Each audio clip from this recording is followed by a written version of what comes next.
passion for flying has captivated man since time immemorial. And you know, it doesn't seem to matter the age of the man or the size of the plane.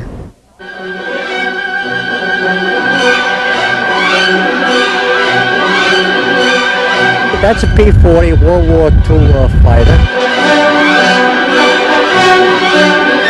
This jet particular model right here with seat speed of 180 miles an hour.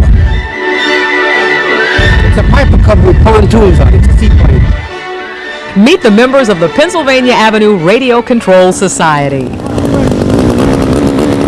These men and their scaled-down flying machines meet just about every day at Brooklyn's historic Floyd Bennett Field. Carmine Bianco is club president. The club started back in about 1949 in a little old garbage dump, which is now known as Starrett City. Back then it was a city waste disposal facility, and that's where we got our name, the Pennsylvania Avenue Radio Control Society.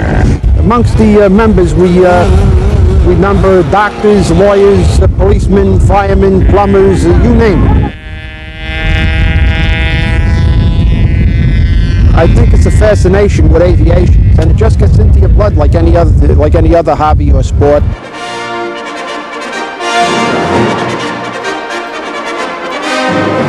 Herman Thompson has been a member for 30 years, and even though he's a pilot of real airplanes, he prefers flying radio control models.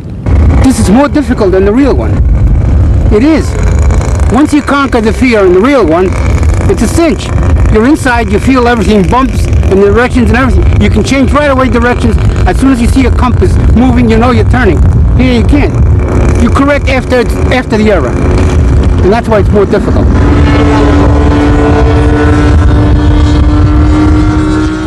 You keep building planes. You don't need all those planes. You know, I got 6 jets I have. And you always want to fly something different. You don't want to keep coming out with the same plane. You get bored. Alex Fischetti spends $6,000 to $7,000 a year keeping his jets in tip-top flying shape. Last season, I buried 2 planes. One I totally lost right out in the ocean, you know. You can imagine what this kind of extramarital passion can do to a marriage. My wife wants to throw me out.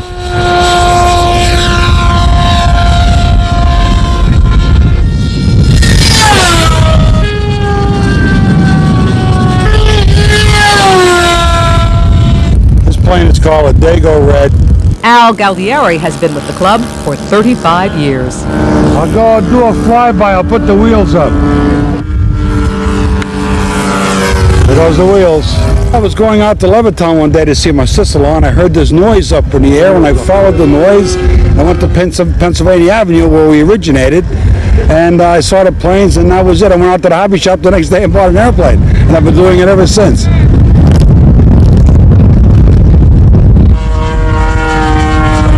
A Focke-Wulf 190, a World War II fighter plane made by the Germans, and it's supposed to be one of the best fighter planes ever made. It has taken Norman Francino 8 months to build his pride and joy. The parts and motor add up to $1,000, but the patience and love that he put into it make it priceless. We have a canopy that opens and closes, and the ladder that the pilot usually gets on opens and closes with the canopy. It has a bomb drop on the bottom, and also the wheels retract. It does everything the real airplane did, except the pilot can't bail out. There's a treacherous wind at the airfield today, and Norman's a little nervous about flying his plane. I'm a better builder than I am a flyer. So Norman has Al, a more experienced flyer, take his fighter up for a spin.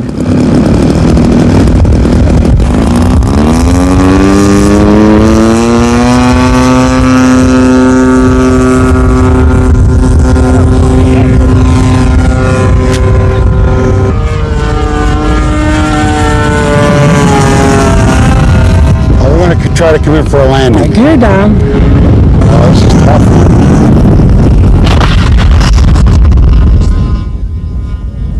This is not the first time it got damaged. It'll fly again and it'll get damaged again. That's part of the hobby.